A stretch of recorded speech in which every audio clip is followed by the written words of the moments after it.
U.S. Secretary of State John Kerry has said the number of states ready to take military action against Syria's government is in the double digits. Speaking in Paris, he said the world could not be silent spectators to slaughter after Syria's alleged use of chemical weapons against its civilians. The U.S. accuses President Bashar al-Assad's forces of killing 1,429 people in a gas attack on 21 August. EU foreign ministers say there should be no action before a UN report. French President Francois Hollande, a key ally for the U.S. on military action against Mr Assad, has said he expects the preliminary UN report into the incident to be submitted at the end of next week. A G20 summit in Russia failed to produce international agreement on military action, with US President Barack Obama at odds with Russia's President Vladimir Putin, who blames the gas attack on rebels. Mr. Obama has said any military action will be limited both in time and scope,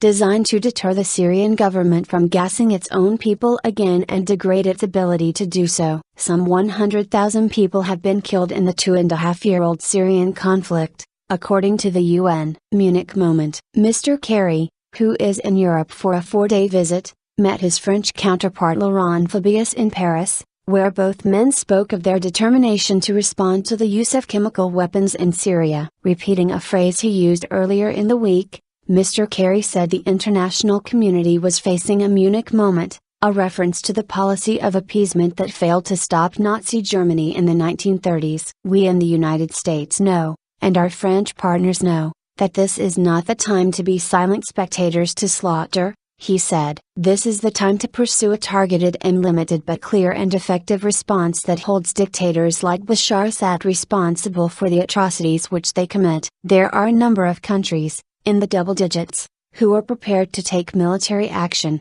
Mr. Kerry said. This was more countries than could actually be used in the kind of military action being contemplated, he added. Earlier, in the Lithuanian capital Vilnius, Mr. Kerry welcomed the statement on Syria by EU foreign ministers who were meeting there. The EU ministers said available intelligence seems to indicate strong evidence that the Syrian regime is responsible for the attack and urged a clear and strong response, but they added that they welcomed French President Francois Hollande's call to wait for the report before taking any further action. Mr. Kerry is due to meet Arab League representatives in Paris before travelling to London for further talks with UK Foreign Secretary William Hague.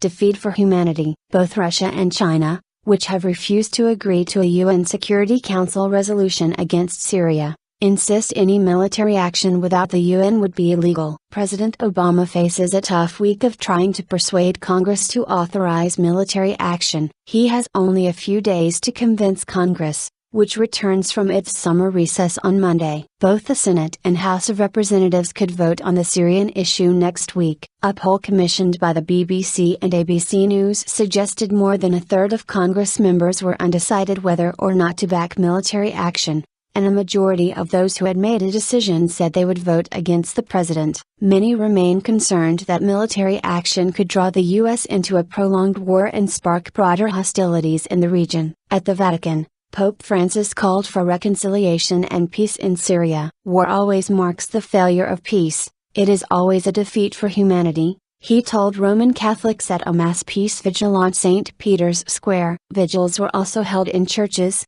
mosques and synagogues around the world. Small crowds of demonstrators rallied in New York's Times Square and near the Capitol and Washington on Saturday to oppose any attack on Syria, the Associated Press news agency reports.